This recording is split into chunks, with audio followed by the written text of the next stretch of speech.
여러분 반갑습니다. I'm Kwon-soa and this is K-Culture Dive. Join us in taking a deep dive into the heart of Korean culture, from K-entertainment to AI news, K-culture in photos, and in our K-Correspondent segment today, we go over to Kyrgyzstan to connect with Korea's ambassador to the Central Asian country. And with that, let's dive in. Joining me for today's show is Bella Kim. Hello, Bella. Hi, Soa, and hello to everyone joining us today on K-Culture Dive. I'm Bella Kim, here to co-host and bring you the latest in K-entertainment. We're going to kick off with K-entertainment news, Bella, and let's start with one of Korea's top actresses who won an award in New York. Yes, it's actress Ji-hyun has received one of the highest honors at the New York Asian Film Festival, further cementing her status as a global star. Jeon was presented with the Extraordinary Star Asia Award at the festival's gala ceremony held last week. The award recognizes actors who have made outstanding contributions to Asian cinema and achieved international success. The New York Asian Film Festival selected Ji-hyun's latest film, Colony, which is 군체 in Korean, as its opening film, and she attended the festival alongside the film's director Yeon Sang-ho and met with fans from around the world. The film has already become a box office hit in Korea, surpassing 5.9 million moviegoers, and was also officially invited to the midnight screening section of the 79th Cannes Film Festival. With honors from Cannes and now even New York, Ji-hyun continues to expand her presence on the global film stage. Some veteran stars just seem to be shining even brighter on the screen or on the stage decades into their career. Right. And why have I also mentioned on the stage? It's because a legendary K-pop boy group Big Bang, they are going to be on a world tour, as you previously mentioned. Yes. But I hear that the title of the world tour has been unveiled. Yes, it's finally revealed. Big Bang have revealed the title of their new world tour, celebrating the 20th year anniversary of the group's debut. On Tuesday, YG Entertainment revealed the official title poster for the tour through the group's social media channels, and the title of the new tour is XX Cosmos. The title, contributed by the members, reflects both Big Bang's 20-year history and the future they will continue to build with their fans.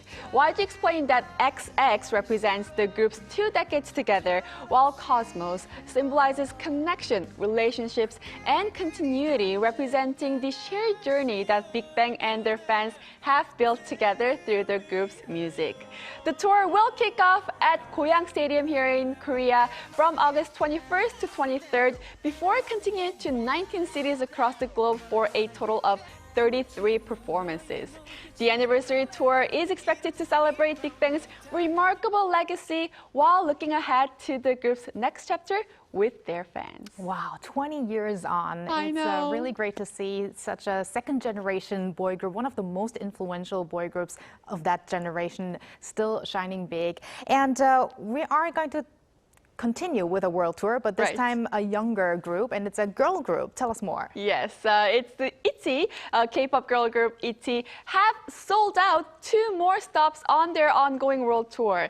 JYP Entertainment announced that ITZY's Tunnel Vision concerts in Macau on August 15th and in Taipei on September 5th have both sold out. Now, this follows previously sold out shows in Tokyo, Hong Kong, and also Kaohsiung. The world tour, which began in Seoul, will continue across Asia and Europe with upcoming performances in cities such as London, Paris, and Singapore. Before heading out again, ITZY will hold their 5th official fan meeting at Olympic Hall in Seoul on August 8th and 9th, spending some more quality time with Korean fans. I hope they're going to make the best out of that occasion. And Bella, thank you for those updates. Yes, I'll stick around.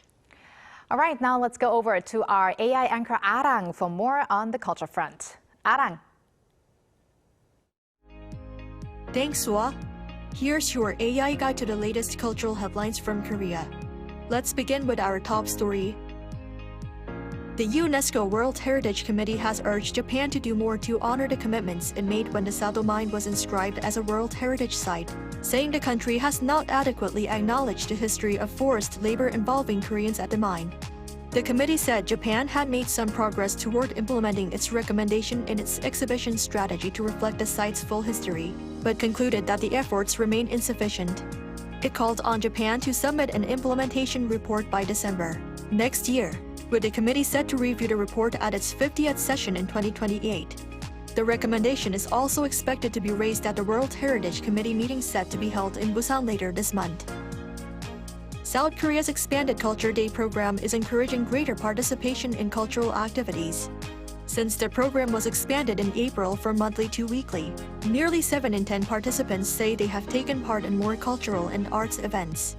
According to the Culture Ministry's survey of 1,000 visitors at Korea's 6 major public cultural institutions, 71% of respondents said the initiative had increased their participation in cultural and arts activities. The program also received strong approval, with a 90% satisfaction rate. 90% of the respondents said they plan to participate again, while 92% said they would recommend the program to others. To help foreign visitors beat the summer heat, Seoul will operate 8 major tourist information centers as cooling shelters. Starting next Monday, the centers will be open from noon to 3 p.m., offering air-conditioned rest areas, tourist information, and complimentary drinks, such as bottled water, iced coffee, and vitamin beverages. Participating locations include the tourist information centers in Myeongdong, Gwanghwamun, and Itaewon, all popular with international visitors. That's all from me. Turning now to a quick look at more K-culture stories making headlines today.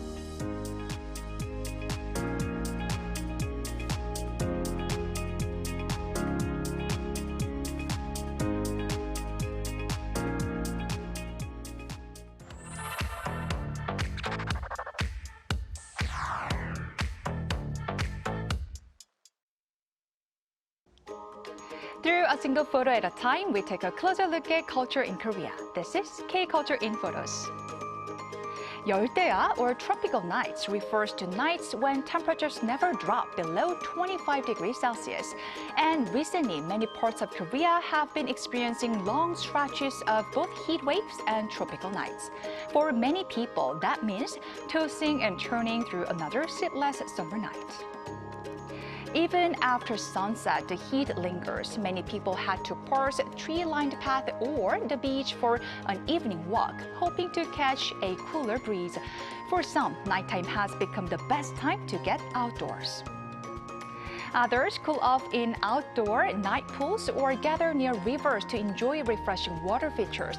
Just look at the thermometer. It's 32 degrees Celsius at 8 p.m. No wonder so many people are searching for ways to beat the heat after dark. In Busan's Gwanghwamun Beach, even car-free roads have been transformed into nighttime rest areas, complete with hammocks and screened tents, giving people a comfortable place to unwind on hot summer nights. A good night's sleep has become a luxury worth paying for, especially among younger Koreans.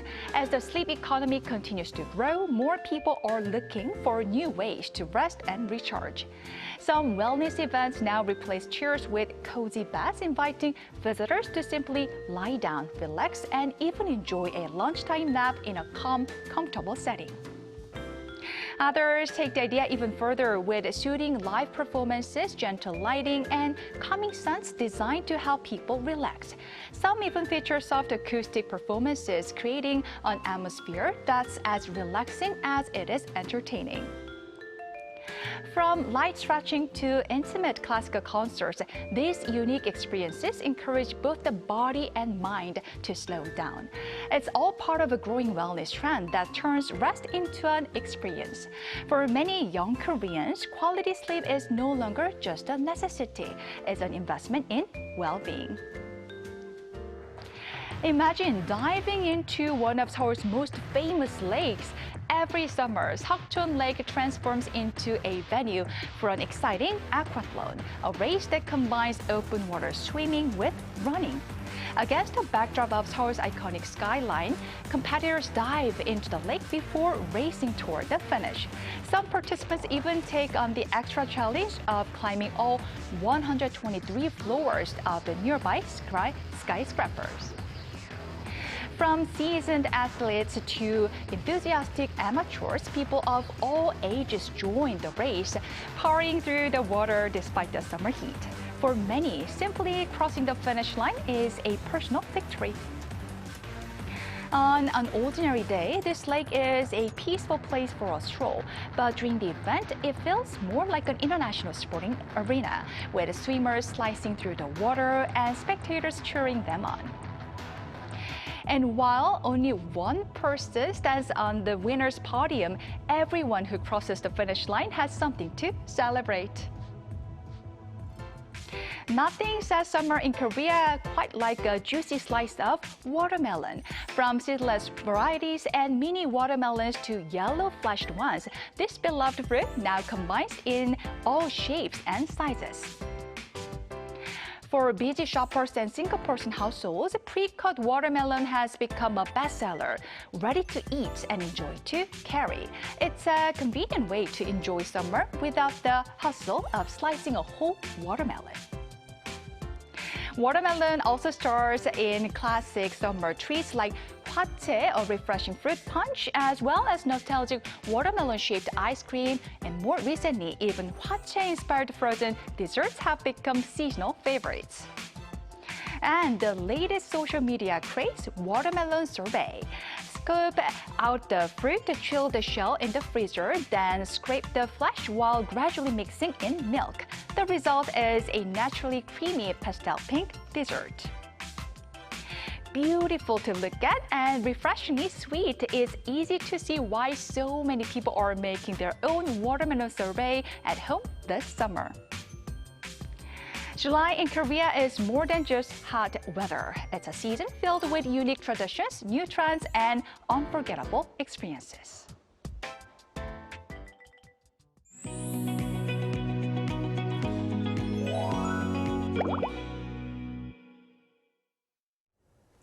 The Korean wave has found a passionate audience in the Central Asian country of Kyrgyzstan, where interest in Korean language, K-pop, and even traditional martial arts continues to grow. We're delighted to be joined all the way from Kyrgyzstan by Kim Kwang-jae, Ambassador of the Republic of Korea to the Kyrgyz Republic, to learn more about how Korean culture is being embraced there. Welcome, Ambassador Kim. Hi, Ambassador. Hi. Thank you afternoon. very much. Yes, good afternoon, and thank you you very much for joining us. It is an honor to have you on the program, Ambassador Kim. So to begin with, could you tell our viewers a little bit about the country Kyrgyzstan? Thank you very much for this valuable opportunity. It is my great honor to join K-Culture Dive today. I would like to send my warm greetings to all the viewers of K-Culture Dive around the world. Kyrgyzstan is a very beautiful country in the heart of Central Asia. It is a land of high mountains, wide valleys, clear lakes, and old Silk Road history. Many people know Isikul, one of the world's largest mountain lakes. But for me, the real beauty of Kyrgyzstan is also its people. Kyrgyz people are warm, open, and very proud of their nomadic traditions. The country has a population of about 7.3 million, but it has a very strong spirit. It is a small country in size and population, but it has a big heart, a deep culture, and is an important place in Central Asia. Right. So then, having served there as Korea's ambassador for nearly 2 years, you've had the chance to get to know the country well. So what similarities have you noticed between Korea and Kyrgyzstan? That's a good question. I have noticed many similarities. First, both Koreans and Kyrgyz people place great value on family. Respect for parents and elders is very important. Also, sharing food is a very natural way to show care and friendship. I also feel a very similar spirit in both peoples.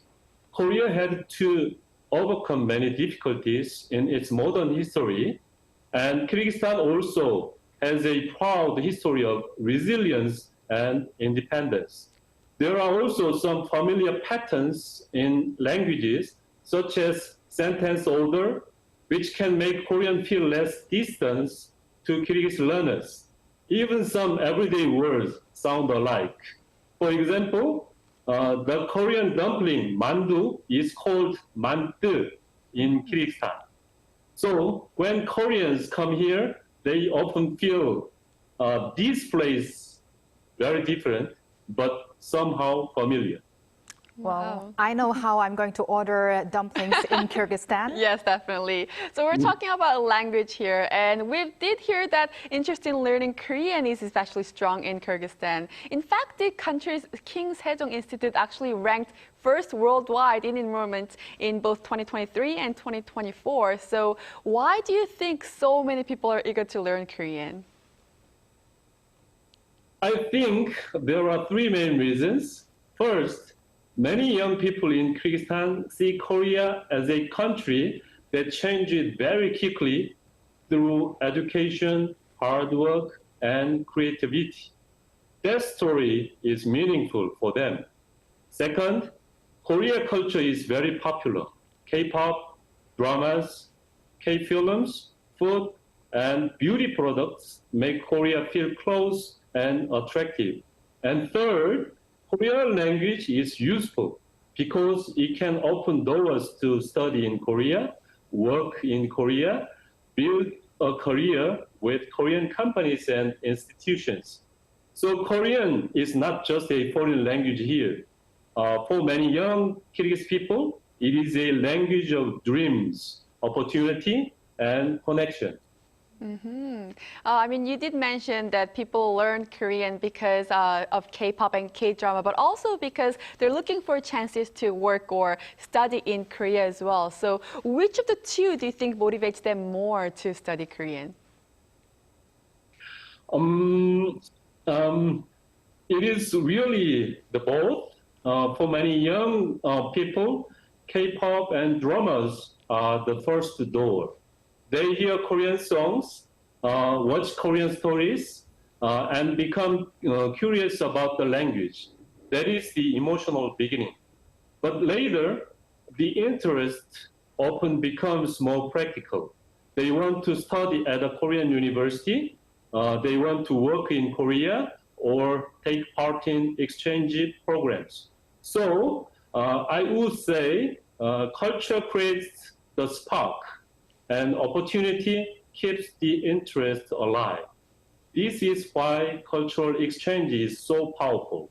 A song or a drama can lead to language study, and the language study can lead to a real-life connection between our two countries. And staying with that cultural spark, Ambassador Kim, we've also heard that Kyrgyzstan hosts an annual K-pop festival. So is there a particularly memorable moment or story that stood out to you? Yes, we have, every year we have the K-pop festival here. I am very moved by the passion of young Kyrgyz performers. They do not simply copy Korean music.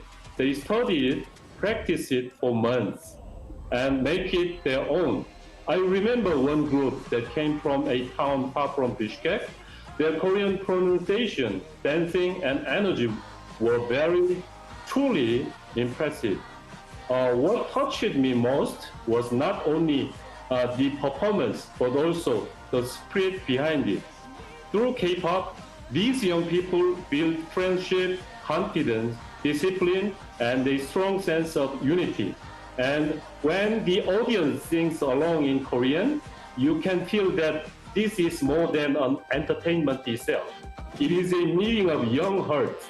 Moments like this show us that culture can bring people close in a very natural and powerful way.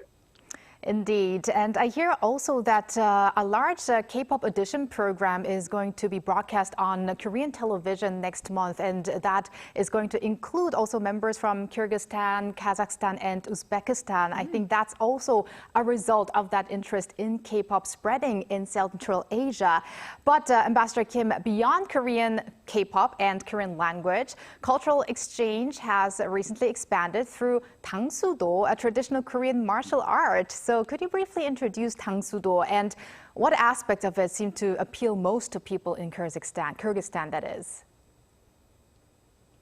I think Tangsudo is a very traditional Korean martial art. It teaches strong kicks and strikes, but it is not only about a physical power. It also teaches discipline, respect, patience, and self-control. I think this is what many people in Kyrgyzstan can find attractive. Kyrgyzstan has a proud tradition of strength, courage, and horse riding culture.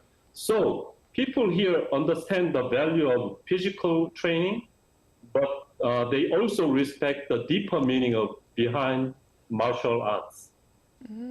So we are talking about martial arts here. How would you compare Kyrgyzstan's traditional martial arts with Korean martial arts? Are there any similarities or notable differences that you could mention? I would not say Kyrgyzstan has martial arts in exactly the same way Korea does, but it has a very strong tradition of combat sports and nomadic games, such as Kyrgyz Krosh, Alish, El-Anish, and Gokor. These require strength, courage, balance, and endurance. Korean martial arts like Tangsudo and Taekwondo are more structured with forms, etiquette, and training in a dojang. Kyrgyz traditions are more closely linked to nomadic life, horses, and community festivals. But the values are very similar.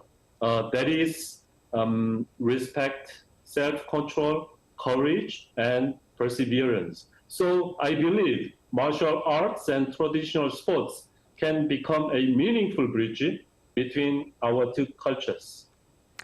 Right. And finally, looking ahead, in what area of cultural exchange do you see the greatest potential for bringing Korea and Kyrgyzstan even closer together?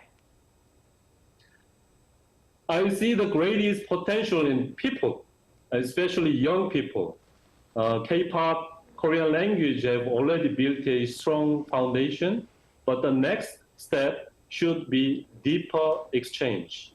More students visiting each other's countries, more joint cultural programs, more cooperation between schools and universities, and more chances for young people to work together.